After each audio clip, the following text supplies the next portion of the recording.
You know, there is a very specific, like, deeply humbling kind of terror that you really only ever experience at about 30,000 feet. Oh, absolutely. The dreaded mid-air drop. Right. You are on a flight. Maybe you are, reading a magazine or sipping a terrible cup of airline coffee, and suddenly the plane just drops. It is the worst feeling in the world. It falls out of the sky for what feels like an absolute eternity. I mean, it was probably only a second and a half, but the overhead bins rattle and the seatbelt sign chimes with that sharp ding. Yeah, and in that exact terrifying split second, every single person on that plane suddenly becomes intensely spiritual. Yes, the classic airplane atheist phenomenon. Exactly. It is a remarkably consistent quirk of human psychology. It just strips away all the intellectual posturing we do on the ground. You are either safe or you are bargaining with the universe. I have done it myself, honestly. Yeah. You are suddenly making these sweeping, desperate life promises in your head. Yep. Like, just get me on the ground safely and I will be a better person. Right. I will call my parents every Sunday. I'll donate to charity. I will never complain about the mundane stuff ever again. But here's the really fascinating part, and, well, the part that makes us look incredibly hypocritical. The moment the wheels touch down. The absolute second those wheels touch the tarmac and you hear the thrust reversers kick in, all of those profound cosmic promises just vanish. They evaporate. Completely gone. You grab your carry-on luggage, you start complaining about how long it's taking to open the cabin door, and you just completely forget the existential bargains you were making 3 minutes ago. It is almost comical, really, how quickly the human brain resets to its baseline arrogance once the immediate physical threat is removed. It really is. And that exact psychological whiplash, that incredibly fast transition from desperate pleading to complete ingratitude, is actually the foundational starting point for the text we are analyzing today. Which is such an interesting, relatable way to open a philosophical discussion. So today we are taking a deep dive into Lecture 12 out of 17 from the Tayyiba Islam podcast. That's right. We are specifically looking at a block of text from Surah 17, which is known as Bani Israel, and we are covering verses 66 through 75. And we are dealing with some incredibly profound concepts today. We are. The overarching theme we are pulling out of these sources is this concept of the technology of grace. I love that phrasing. Me too. We are looking at why humanity is considered to be exalted or honored. Because if our default state is that hypocritical airplane passenger, where exactly is the honor in that, It is a vital question. And the text essentially argues that human honor is not some magical aura we are just born with. Right. It is tied directly to our ability to navigate two very different, very dangerous types of turbulence. Okay, break that down for me. What is the first type? The first is literal physical turbulence. So navigating the oceans and the skies through the mastery of science and physical laws. Got it. And the second? The second is the ethical turbulence of society. Navigating the ocean of political compromise through, well, unwavering adherence to moral principles. Wow. Okay. I want to start right at the beginning of this source material with verses 66 and 67. Let us dive in. Because it uses a maritime analogy that perfectly mirrors my airplane scenario. It moves from the airplane drop to a sinking ship in a violent storm. Right, the fair weather believer on the ocean. Exactly. And it introduces this really fascinating perspective on the physics of floating.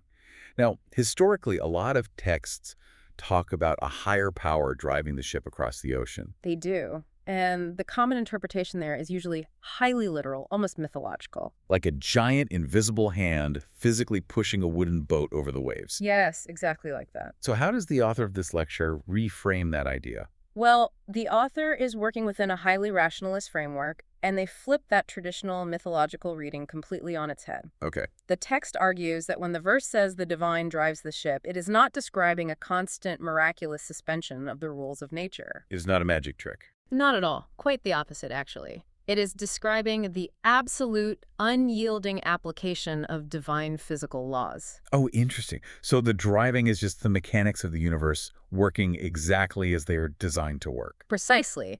We are talking about the literal physics of buoyancy here. Archimedes' principle. Yes. The text uses a very stark contrast to make this point. It asks the listener to imagine a tiny steel needle. Okay, a little sewing needle. Right. If you hold that needle over the ocean and drop it, what is the mechanism that dictates what happens next? Well, gravity pulls it down. It's denser than the water around it, so it displaces a volume of water that weighs less than the needle itself. Exactly. Therefore, it sinks straight to the bottom. There is no physical support for it. Right. But then you take thousands of tons of that exact same steel. Okay. You smelt it, you roll it into plates, and you shake it into a massive cargo ship hull. A huge ship. You load it with even more heavy cargo, and you put it in that exact same ocean, and it floats. It can cross the globe. Which is mind-blowing when you really think about it. It is. And why does it float? Not because of a miracle. No. It is because human engineers constructed that ship in strict adherence to the physical law of water displacement. By shaping the hull, they basically ensured the ship displaces a volume of water that weighs more than the fully loaded ship itself. Exactly. The upward buoyant force of the water pushes back against gravity. The driving of the ship is the unwavering reliability of that physical law. Okay, I want to make sure I am fully grasping the philosophical shift here. Sure. The source is saying that the grace, or the divine intervention, is not the ocean magically deciding to be nice to your boat today. Not at all. The grace is the very fact that the universe operates on a reliable, calculable rule book. That is the crucial shift. As long as you respect the law, as long as your cargo does not exceed the mathematical displacement limit of your hull, the ocean will support you. Wow. The universe provides the law, and you provide the adherence to it. But that brings us right back to the airplane passenger, or in the text case, verse 67. Storm. Right, because when a massive storm hits and the ship starts taking on water, maybe because they overloaded it or the hull breached, how do people usually react? Well, they do not usually sit down and recalculate their water displacement. No, they definitely do not. When the physical laws seem to be turning against them, humans revert to panic and superstition. They abandon the mechanics entirely and beg for magic. And the source lecture uses a very specific cultural touchstone here to illustrate this tendency, right? It does. It mentions sailors or passengers frantically praying to the 11th saint or the Garvey whale to miraculously rescue their sinking ship. So, for any listener who might not be familiar with that term, Garvey whale is a cultural reference in South Asia to a specific spiritual figure. Yes. It basically represents the broader human practice of invoking saints, ancestors, or mystical figures for an emergency rescue when a situation feels entirely out of our control. The ultimate break glass in case of emergency spiritual crutch. Exactly. And it represents a fundamental misunderstanding of the universe, according to this text. It really does. It is the human desire for an external rescue from the actual mathematical consequences of our reality. But the text does not just mock the fear, does it? No, it points out the profound hypocrisy that follows, which brings us to the Arabic word kafura. Right, because eventually the storm passes, the ship, barely hanging on, limps into the harbor. The passengers hit the docks. And what happens to all those desperate prayers to the 11th saint? They evaporate instantly, just like on the airplane. Exactly. The text uses the word kafura, which translates to someone who is intensely ungrateful, dismissive, or willfully burying the truth. They step onto the dirt and completely turn their backs on the vulnerability they literally just experienced. Yeah, I mean, we do this in our everyday lives constantly, not just on airplanes or ships. Oh, for sure. Like, we ignore a weird pain in our chest for months, finally go to the doctor in an absolute panic, bargaining for our lives. We find out it is just heartburn and immediately go out and eat a massive greasy burger to celebrate. We learn absolutely nothing. That is a perfect modern equivalent. And the deeper psychological mechanism the author is identifying here is what we can call the illusion of dry land. The illusion of dry land. I like that. People step off the ship, they feel the solid dirt under their boots, and they think, I am safe now. I do not need to worry about the terrifying, unyielding laws of the ocean. I am immune. Let me challenge that for a second, though, because practically speaking, land actually is safer than the ocean. You cannot drown in a wheat field. True. So is it not totally natural for the human brain to relax when the immediate threat of a watery grave is gone? Well, yes, it is natural to relax, but it is a fatal intellectual error to assume the laws of reality have stopped applying to you. Okay, I see. That is the illusion. The text argues that ignoring the laws of nature, or the laws of societal ethics on land, is just as lethal as ignoring buoyancy on the water. Because nature is still nature, no matter where you are. Exactly. A dry land sandstorm can strip the flesh from your bones. A fault line can rupture and drop a city into rubble in 30 seconds. Right, the tectonic plates do not care how safe you feel in your living room sofa. They really do not. The psychological trap is believing that you are only subject to universal laws when you are visibly terrified. So true reliance on a higher power, at least in the context of this specific philosophical reading, has absolutely nothing to do with asking for magical favors. Nothing at all. If you overload a cargo ship past its mathematical capacity, it's going to sink. It does not matter how pure your intentions are. It does not matter if the cargo is medical supplies for orphans. Gravity and water displacement do not negotiate. They do not negotiate. Wow. So therefore, the true believer, according to this framework, is not the person weeping and bargaining during the storm. No. The true believer is the naval architect who spent 10 years studying metallurgy, fluid dynamics, and mathematics. To build a hull that can actually withstand a Category 5 hurricane? Exactly. When you calculate the buoyancy correctly, you are actively putting your faith in the reliable laws of the universe. Action, aligned with law, is the ultimate form of belief. That honestly reframes the entire concept of faith for me. It makes the scientist the ultimate practitioner of this belief system. It really does. But this raises a massive contradiction in my mind. Oh, what is that? If humans are so inherently flawed, if our default setting is this hypocritical, panic-driven kafura behavior we just talked about, then why does the very next section of the text, verse 70, declare that humanity is exalted? Ah, yes, the concept of Bunny Adam. Right. It specifically uses the term Bani Adam, the children of Adam, and says they have been profoundly honored. If we're just scared animals looking for a magic bailout, where exactly does this honor come from? Is a great question. Is it just a VIP pass we get at birth for having opposable thumbs? That tension is exactly what the source material addresses next, and it provides a very sharp critique of that exact VIP pass mentality. Okay, let us get into that. A lot of traditional Orthodox readings lean heavily into the idea that humans possess an inherent, almost magical superiority over all other life forms simply by right of birth. Just because we are human. Right. But the expert analysis in this lecture presents what is known as the Parwezian view. The Parwezian view, named after Ghulam Ahmed Parwez, right? Yes, the 20th century philosopher whose thought heavily influences the Tulu'i Islam movement.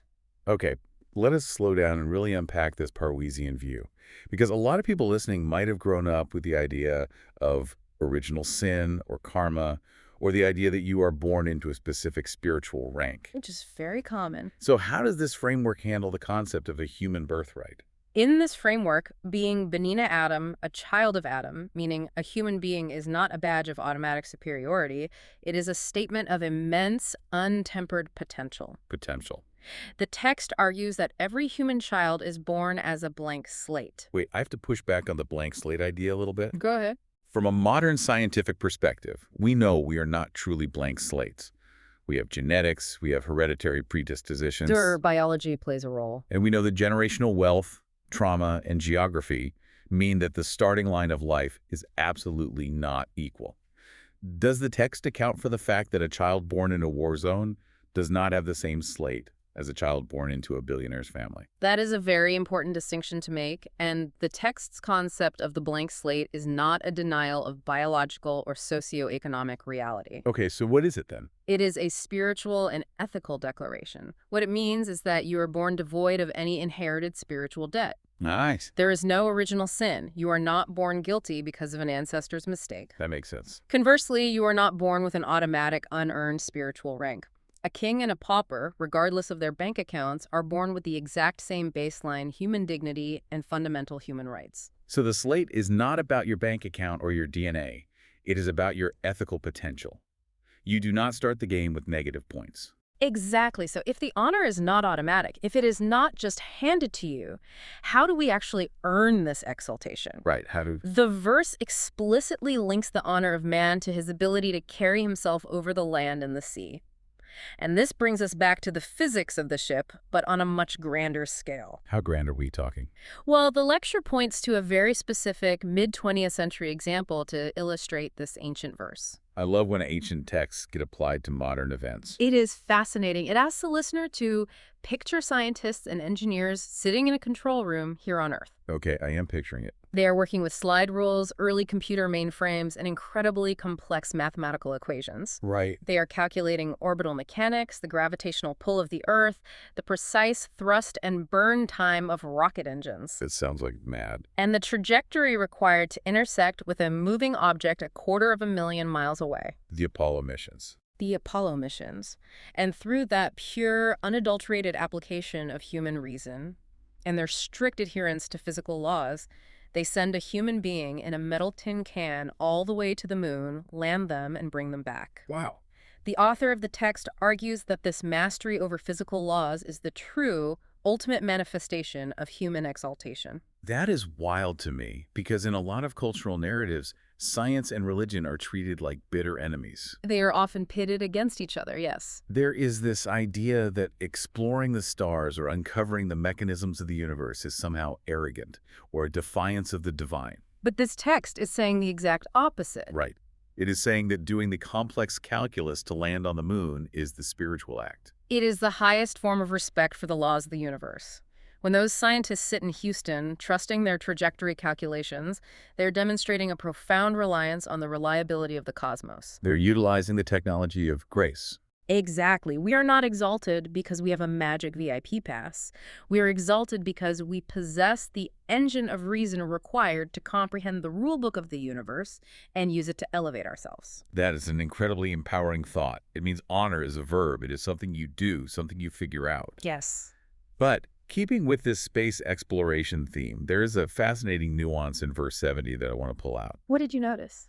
The text points out that humans are exalted above a great part of creation. But crucially, the Arabic phrasing does not say, we are exalted above all of it. That is a very keen observation. Why make that distinction? I mean, if we can go to the moon, why aren't we the undisputed kings of the entire universe?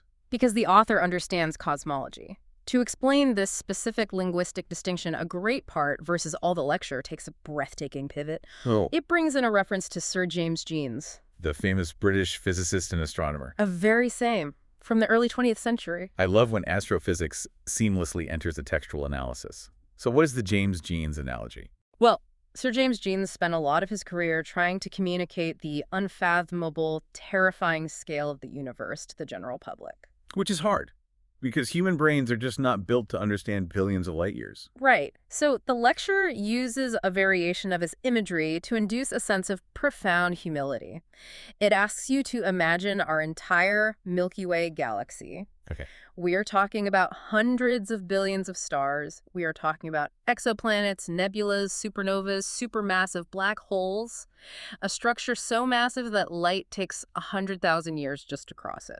It is a scale that breaks your brain if you think about it for too long. It really does. Now, Jeans suggests that if you look at the grand scale of the observable universe with its trillions of other galaxies, our entire Milky Way is merely like a single blade of grass pulled from all the fields on Earth. A single blade of grass. Wow. You go from feeling like an exalted space-traveling titan to a microscopic speck in about 3 seconds. Which is exactly the intended philosophical effect. The text suggests that the Quranic phrasing that humans are exalted above a great part of creation, but not all implies a universe teeming with life and complexity far beyond our comprehension. Really? Yes. In fact, the broader textual framework often uses Arabic words that translate to moving creatures or breathers existing in the heavens, not just on Earth. Wait, are you saying the text is opening the door for extraterrestrial life? Conceptually, absolutely. That is incredible. The argument is that human exaltation is real and profound. Our ability to build a ship or a rocket is magnificent. But it exists within a cosmic hierarchy so vast we cannot even map it. We are not the center of everything. No, we are exalted in our specific sphere through our specific capacity for reason, but we cannot claim ultimate absolute supremacy over a universe where our whole galaxy is just a blade of grass. It strikes a perfect psychological balance, honestly. Right, does. You must be powerful enough to calculate the math to the moon, but you must be humble enough to know your place in the grass. Ambition and humility working simultaneously. I love that. But it begs a really difficult question. What is that? Calculating the water displacement of a cargo ship or the thrust of a Saturn V rocket is incredibly difficult, but it is objective math. If you get it wrong, the rocket explodes. Right. The feedback is immediate and undeniable. Exactly. But how do we measure the ethical laws of a society? If the physical law is buoyancy, what is the social law? That is the million-dollar question. Because a society does not usually explode immediately if it passes a bad law. How do we know if we are building our civilization correctly, or if we're just building a societal ship that is destined to sink the moment a political storm hits? This is where the lecture moves from physical engineering to social engineering. It brings us to the concept of the engine of reason and the blindness, focusing deeply on verses 71 and 72. Okay, let us get into that. And to answer your question about how we measure a society, the source text dives into the linguistic roots of a very commonly misunderstood word.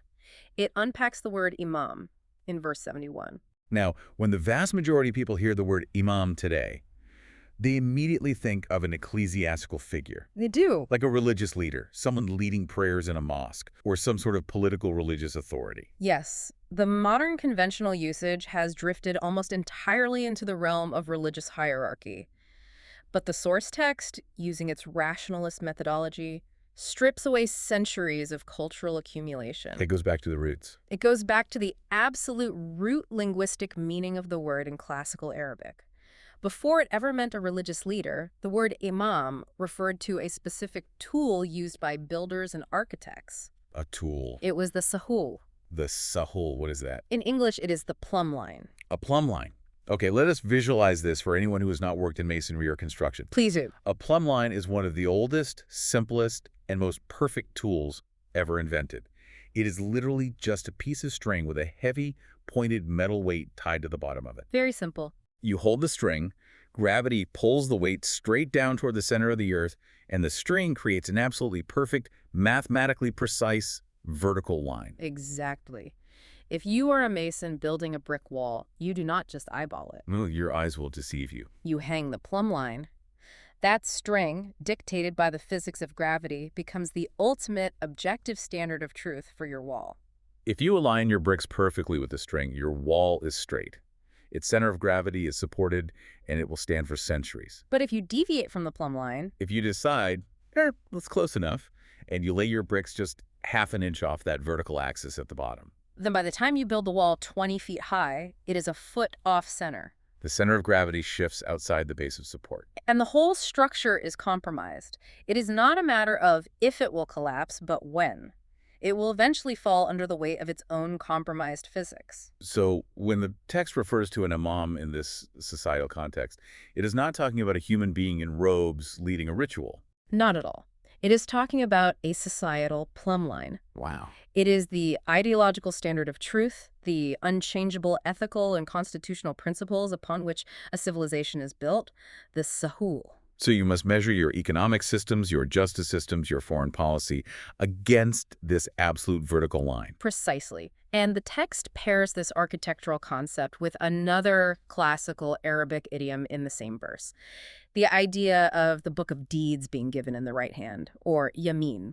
Oh, I always struggle with these bodily metaphors in ancient texts. Why is that? Well, whenever texts mention receiving things in left hands or right hands, people tend to take it very literally, like there is an actual physical ledger being handed out at some cosmic graduation ceremony. The author is highly critical of that literalism as well. Really? Yes. The expert analysis clarifies that in classical Arabic linguistics, the right hand yamin is a well-established idiom for blessedness, happiness, prosperity, and success. The term used is sa'dat. So it is not a physical hand at all? No. It means that a society or an individual that builds according to the plumb line, that strictly aligns their actions with the immutable laws of ethics and justice, will experience the natural, inevitable outcome of stability and prosperity. They achieve Sa'dat. Exactly. They receive the results in the right hand. It is cause and effect. It is not a reward magically bestowed upon you. It is just the structural integrity of the wall you just built. It is the natural consequence of respecting the social physics. Okay, but what happens when we just refuse to look at the plumb line? Which we do all the time. Because human history is basically a highlight reel of us doing exactly that. We want to build the wall the way we want to build it, usually to benefit ourselves in the short term. Physics be damned. And that leads directly to verse 72 and the profound concept of blindness. Blindness. The text states a very stark rule. Whoever is blind in this world will be blind in the hereafter. Now again, the author emphasizes we must avoid literalism. This verse has absolutely nothing to do with physical sight or medical visual impairment. Right. It is a metaphorical blindness. Yeah. But blind to what exactly? What are we refusing to see? Blind to the laws of requital. Blind to the absolute mechanism of cause and effect. Okay. It is the willful refusal to look at the plumb line. If an architect is blind to the laws of gravity, His buildings will crush people. Right. If a political leader is blind to the laws of societal ethics, if they believe they can corrupt the justice system, exploit the working class, and oppress minorities without any systemic consequence, their society will inevitably fracture. So this blindness is willful ignorance of reality. It is the pilot of the airplane refusing to look at the altimeter while putting the plane into a nosedive, simply because he prefers the feeling of going fast. That is an excellent analogy, and the text emphasizes what it calls the chain of existence. The chain of existence. It argues that life is not a series of disconnected, isolated events. It is a continuous continuum. If a society ignores the plumb line, the immediate real-world consequence is a narrowing of sustenance. Which means what, in practical terms? It means economic collapse, societal misery, friction, civil unrest, and war. You experience the hellish consequences of your blindness right here, right now, in this world. I have to ask about the second half of that verse, though, blind in the hereafter. Yes. Because a lot of people struggle with the idea of eternal punishment. It feels disproportionate. If I make mistakes here, am I just doomed forever in whatever comes next? Is this text validating a punitive, wrathful system? Actually, the author's interpretation removes the wrathful punisher from the equation entirely. Oh, really? How so? The continuum of existence means that the state of your consciousness, the reality you have built for yourself, seamlessly carries over into any future stage of existence. Okay. The text uses a very simple agrarian metaphor that transcends time. You cannot sow thorns in a field during the spring and expect to harvest grapes in the autumn. Because grapes do not grow from thorn seeds, the biology just does not work. Precisely. If you cultivate blindness to ethical laws here, if you build a psyche and a society based on exploitation and willful ignorance, that blindness and the misery it inherently creates becomes your permanent state.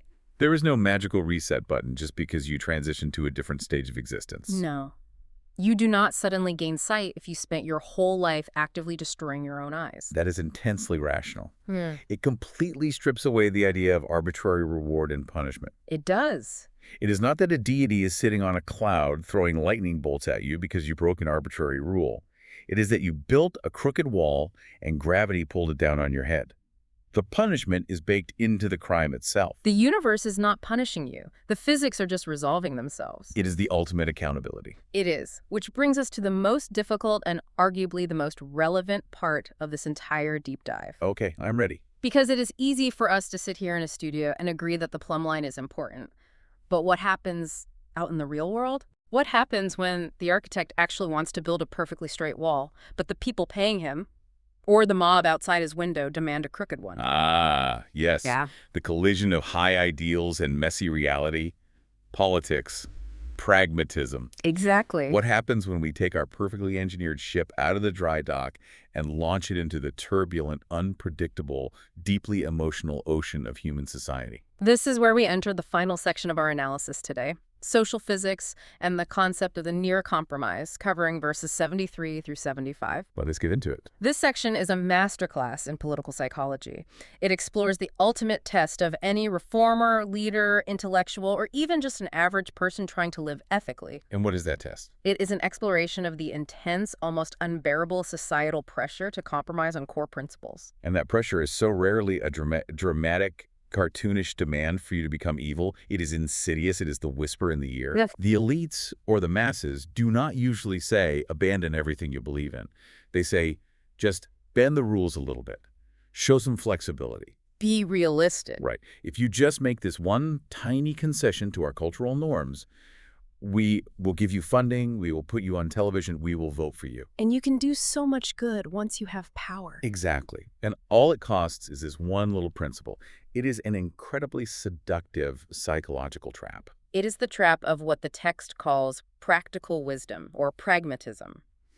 The elites attempt to tempt the reformer to invent things in the name of the divine or the ideology, to add little footnotes to the law to make it more palatable to the masses. And the text calls this a near compromise. Yes, but the text frames this pragmatism not as wisdom, but as a fatal strategic error. Fatal. And to illustrate exactly why it is fatal, the expert analysis in the source text uses an incredibly clear analogy of a complex mathematical problem. Oh, I love this analogy. Walk me through the math problem. Imagine a university student sitting down to do a massive multi-page calculus or long division problem. It is a brilliant piece of work, taking hours of focused effort. Oh. But right at the very beginning, maybe in the second step on the first page, the student makes a tiny, seemingly insignificant mistake in one single digit. They write a 3 instead of a 4. A tiny compromise. A kuchak. Yes, a kuchak. Now, for the rest of the problem, the student's technique might be flawless. They execute every subsequent formula perfectly. But because the foundation was compromised by that single wrong digit. The entire final answer at the bottom of page 3 is completely irrevocably wrong. Wow. Exactly. Compromising a core principle, allowing even a little flexibility on a fundamental law of ethics, destroys the integrity of the entire system. Because an unchangeable law, by definition, cannot be compromised. Right. If you compromise gravity, you do not end up with flexible, practical gravity. You end up with floating chaos. You cannot negotiate with the plumb line. And this is where the source text does something really vital. It refuses to leave this as a purely theoretical exercise in ancient history. It pulls in real-world, modern historical examples. Yes, to illustrate exactly how this math problem failure happens in our actual political and religious systems. And it is fascinating how the author uses history to illustrate the danger of elastic laws. It really is. So, as impartial observers of this text, what is the first major example the lecture critiques? The first major real-world application it critiques is the fundamental nature of modern democratic constitutions. Okay. The author specifically references historical periods like India under Indira Gandhi to make a broader philosophical point about what we can call constitutional whims. Yeah, that is a very powerful example. Because during Indira Gandhi's tenure, particularly during the period known as the emergency in the mid-1970s, the Indian constitution was heavily amended. It was. They were essentially suspending civil liberties to consolidate power and suit the political needs of the ruling party at that specific moment. And the author uses that historical reality to draw a stark contrast. The source contrasts a human, highly alterable constitution with the concept of a divine, unchangeable law. So what is the actual critique the author is making? The critique is devastatingly logical. The lecture argues that if a society's foundational document, its ultimate plumb line, can be constantly amended, stretched, or rewritten simply to suit the political whims of whatever majority happens to hold parliamentary power on a Tuesday, then that society does not actually have a plumb line. It has a rubber band. Exactly. It has a rubber band. And you cannot build a stable, lasting structure with a rubber band as your standard of truth. Because if the law changes just because the people in power find it inconvenient, then the law is not an objective standard protecting the people. No, it is merely a tool weaponized by the powerful. A true foundational law, the text argues, must be mathematically uncompromisable. That is a harsh critique of purely pragmatic politics. It basically says that if your constitution is just a reflection of current cultural moods, you are building a crooked wall. That is the argument. But the author does not just go after secular constitutions, right? Yeah. How does this apply to cultural or religious communities that might not have formal political power, but still have internal structures? The next example shifts exactly to that, from political structures to religious and cultural behavior.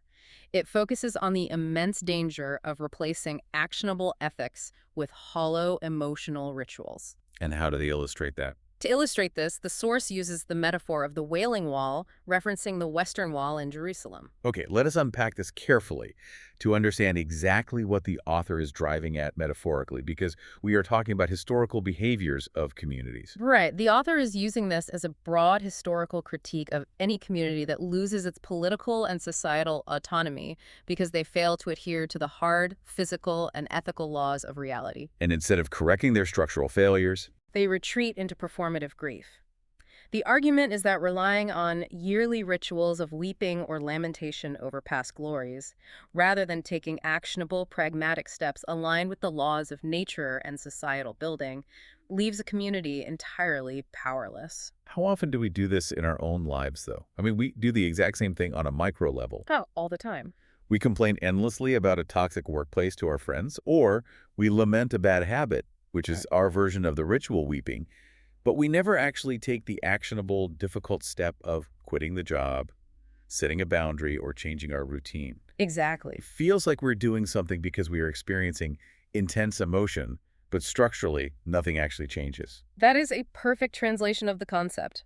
crying over a broken wall does not rebuild the wall. You need the plumb line and the bricks for that. The universe does not reward tears. No, the text argues that the universe rewards alignment with its laws. Ritual without actionable alignment is a form of self-deception. It anesthetizes you. It does. It makes you feel deeply spiritual while the actual foundation of your society continues to crumble beneath you.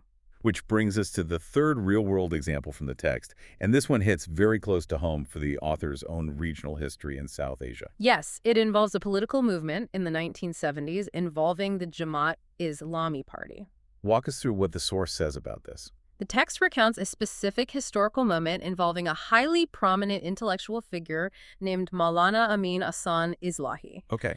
The author points out that Islahi eventually left the Jamaat Islami party because he perceived a fundamental, unacceptable shift in their strategy. What was the shift?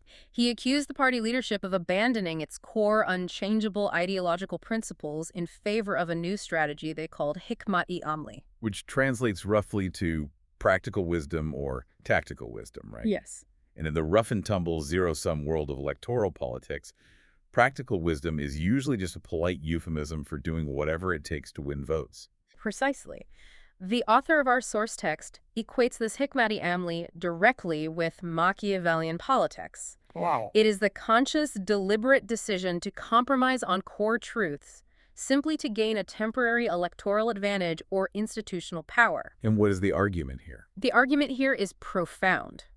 The moment a reform movement says, we will bend our principles just a little bit so we can get into power, and then once we are in charge, we will do good, they have already lost. They have fundamentally altered the digit in the math problem. Yes. Because if you win power by compromising the plumb line, the power you win is inherently crooked. You cannot use a crooked compromise mandate to build a straight ethical society. The means dictate the ends. And that realization that compromise destroys the foundation brings us to the terrifying ultimatum found in verse 75, which concludes the section of the text we are analyzing today. What is the ultimatum? What happens to the reformer or the movement that gives in to the whisper of practical wisdom? The verse synthesizes the absolute consequences of this political pragmatism. It states that if a movement or a leader compromises its core principles just to please the masses or gain influence, it does not just fail. It faces double the punishment. Double. How does the text define double punishment? It faces ruin in the immediate term because a society or movement built on compromised principles will eventually collapse under the weight of its own internal contradictions and hypocrisy. Okay, that makes sense. And the second part? And it faces ruin in the long term, in the continuum of existence, because they willfully ignored the laws of requital. They sowed the thorns of compromise, and they will harvest the misery of collapse. But there's one more part to that ultimatum, isn't there? Yes. The most devastating part of the ultimatum is the final clause of the verse. It says that if you make this compromise, if you alter the math, you will find no supporter against the consequences. No supporter, meaning you cannot cheat the physics. No, you cannot. When the ship finally sinks, because you overloaded it to make the merchants happy, no 11th saint is going to pull you out of the water. Exactly. When the wall collapses because you ignored the plumb line to please the mob, no amount of ritual weeping is going to suspend gravity. You are left entirely, utterly alone with the mathematical consequences of your own compromise. It is a stark, uncompromising conclusion. You are left alone with the physics of your choices. That is incredibly heavy. It really strips away all the comforting illusions and rationalizations we build around our daily compromises. It does. We like to tell ourselves that the little bends in the rules do not matter, that our practical wisdom is necessary for the greater good, that we are just playing the game to survive. But this text just looks at all of that maneuvering and says, no, a wrong digit is a wrong answer. A crooked brick brings down the wall. It demands absolute, unwavering integrity to the laws of reality, both the physical laws that float the ship and the ethical laws that sustain the society. Okay, we need to take a deep breath and shift the energy here, because this has been an intensely dense intellectual journey today. It really has been. We've gone from the primal panic of dropping in an airplane to the physics of water displacement, up to the astronomical scale of the Milky Way, down to the masonry of a plumb line, and finally into the devastating historical cost of political compromise. A massive scope. But this is only lecture 12 out of 17. We are not even close to done with this broader source material yet. No, we are not. And the narrative arc of this text is about to take a very dramatic turn. Right. Because today, we looked entirely at the internal pressure the psychological temptation to compromise your own principles, to be liked, to be relevant, or to gain power. But what happens when you refuse? What happens when a reformer looks at the masses, looks at the elites whispering in their ear and says, "No, I will not alter a single digit of the math problem. I stand by the plumb line, regardless of the cost." Historically speaking, society does not react well to that kind of uncompromising, rigid integrity. It usually responds with violence. Exactly. And that is the exact friction we are going to dive into next time. I am looking forward to it. In Lecture 13 out of 17, covering verses 76 through 81, we are going to explore the exclusion of the reformer. Yes. When the whisper of temptation fails, the society turns to physical force. They try to literally, physically drive the thinker, the reformer, out of their borders. The source material shifts from the philosophical struggle of political pressure to the visceral, literal struggle for physical survival. But the text promises a fascinating, almost paradoxical resolution to that struggle. We will be teasing apart the Arabic concept of Ja'al Haq, the arrival of truth. It is a beautiful concept. We are going to look at why the source text describes the ultimate victory of truth, not as a bloody, chaotic battlefield victory, but as the mathematical, inevitable vanishing of falsehood. It describes it almost like turning on a light switch. Right, the darkness does not fight back, it does not bleed, it just mathematically ceases to exist the moment the light arrives. I cannot wait to unpack the physics of that. It will be a deeply compelling continuation of this framework. But before we leave our listener today, I think it is crucial to ground this massive, abstract philosophical architecture back into the immediate reality of their own life. I completely agree. We started with the immediate visceral turbulence of the airplane seat. Let us bring it back to the daily turbulence of the listener's life. I want you to think about your own life right now. Look at your career, your personal relationships, or your private ethics. Where are you currently applying your own brand of practical wisdom to justify a tiny, seemingly insignificant compromise of your core principles? Are you ignoring a small ethical breach at work because it is financially convenient? Are you bending a moral rule just to keep the peace in a toxic relationship? Are you writing a 3 when you know the math demands a 4? It is the ultimate question of the plumb line. Are you actually floating through your life because you are doing the hard, uncompromising work of adhering strictly to the laws of buoyancy and ethics? Or, well, are you just a fair-weather believer, adding one more piece of heavy compromise cargo to your ship and secretly hoping a saint will save you when it finally starts to sink?